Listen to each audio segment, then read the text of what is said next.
Reading is a difficult subject for me to approach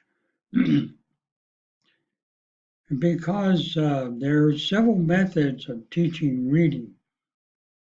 There's a method most commonly used, and I can see why, because it is a simple method, is to introduce and to learn sight words. And sight words means that I show you a word and I pronounce it for you. So the next time you see that word, you will know its meaning and its pronunciation. But in reality, you are not reading because they are sight words. I mean, you see the word, you don't understand the letters, the meanings of the letters or whatever, or how to pronounce the word by letters. Now, writing was started it's only maybe 6,000 or 7,000 years.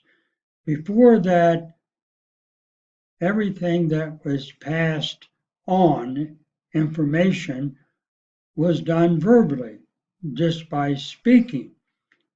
But somewhere about 6 or 7,000 years, they saw the necessity of using symbols in order to pass along information when there was nobody essentially to speak it.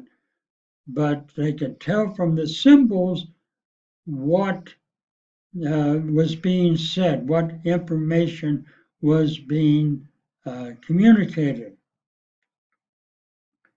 Well, about 3,000 years ago, the Latin alphabet was used almost extensively throughout the world for many languages. Of course, language like Chinese use entirely symbols for their particular language.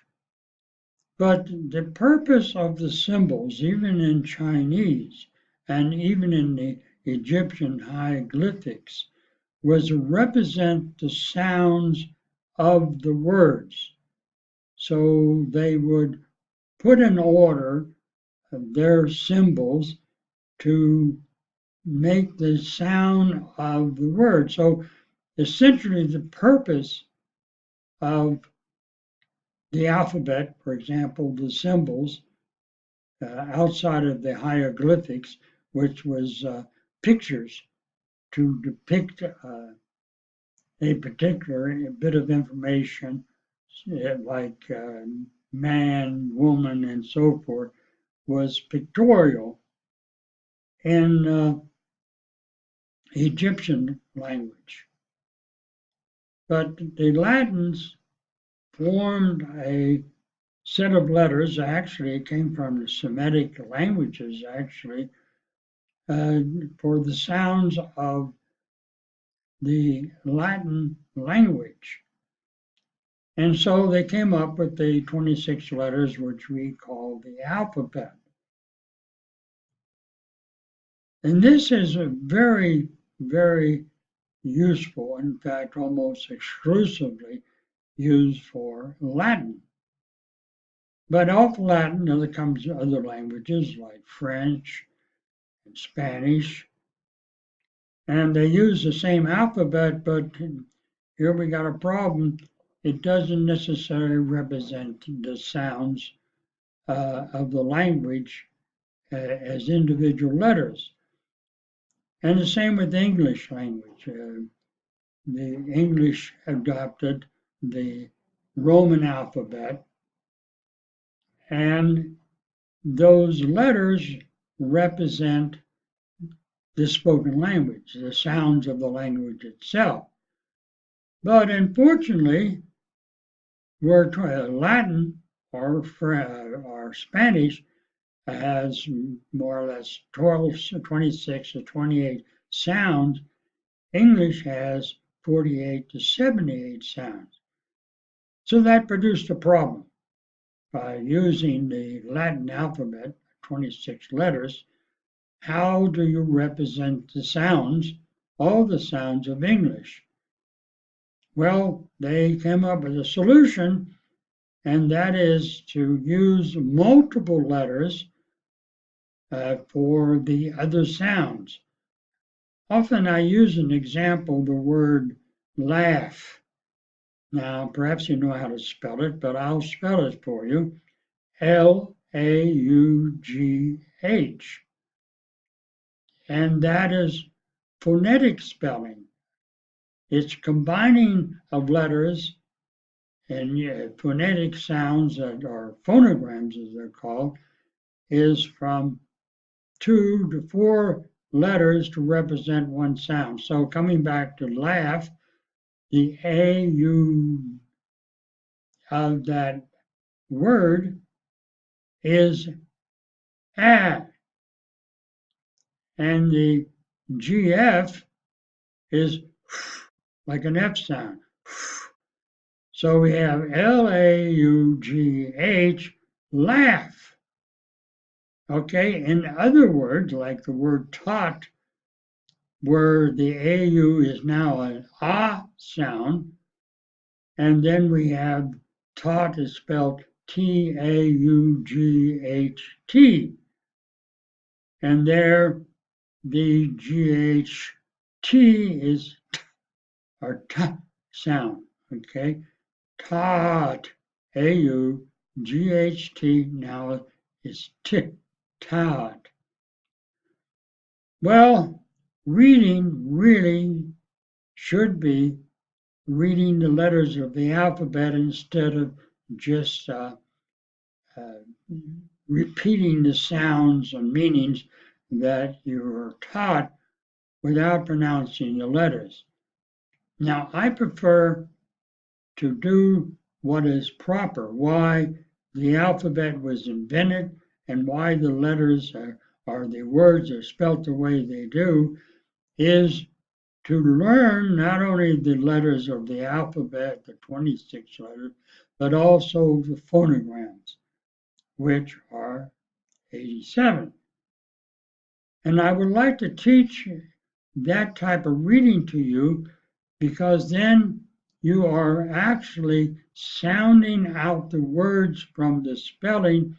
And so when you come across a word you don't know, you haven't learned by sight, you can pronounce the words. And when you consider that the English language has anywhere from 1 million to 2 million words, well, you can learn that many sight words. But if you do learn, say, 1,500 to 2,000 of the sight words, you can mostly say all the words in the English alphabet. And I'm assuming you want to be more proficient, more knowledgeable of the language if you want to be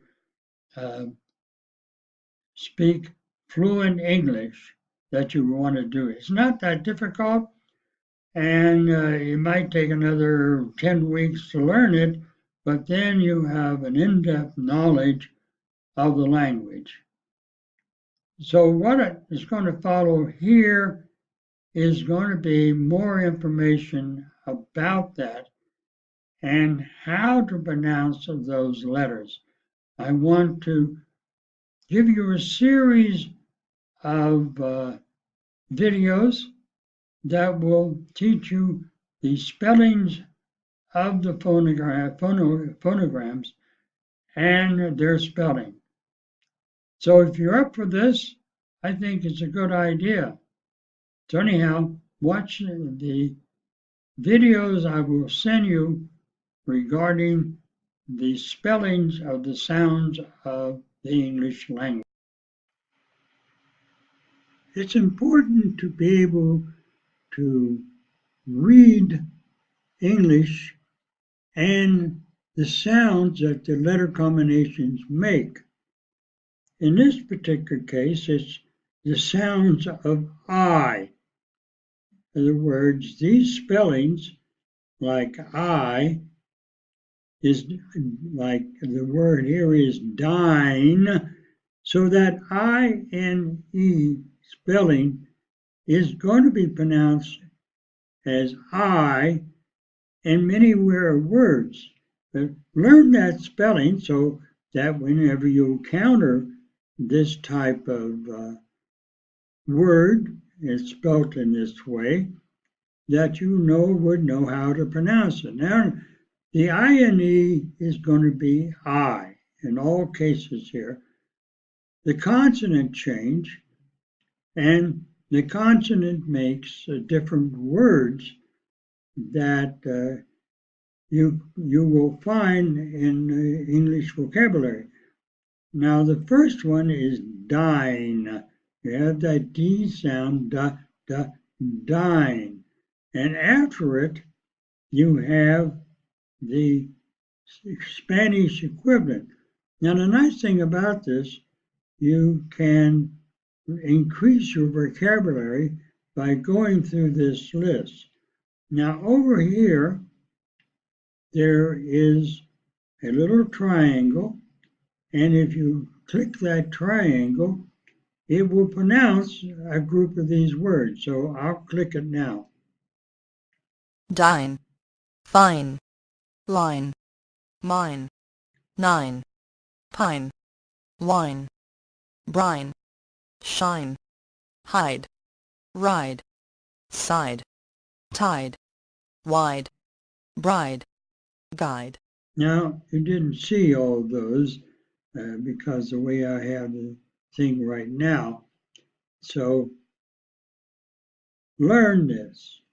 There's a whole group of these spelling of words, and let's give it a recording this, and let's do this and help you to speak better English and to be able to read better. Okay?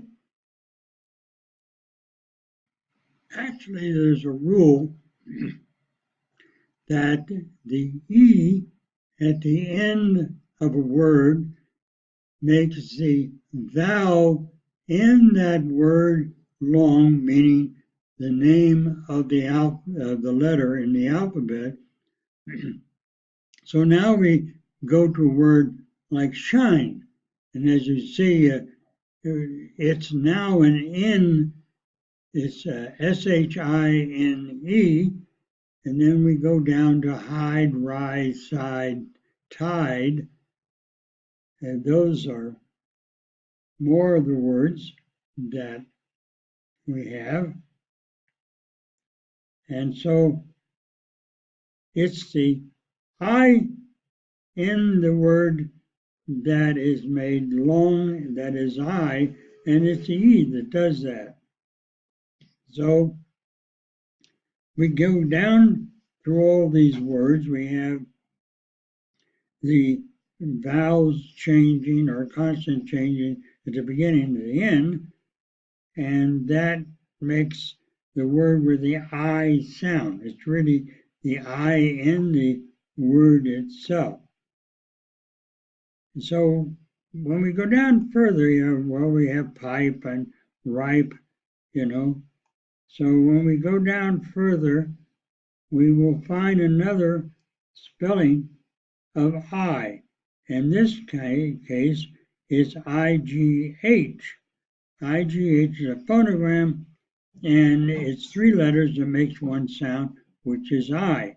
And you see that in many words like fight, light, might, right. Okay, so it has an I sound. So it's a phonogram sound. If you go down further, you will find another I sound.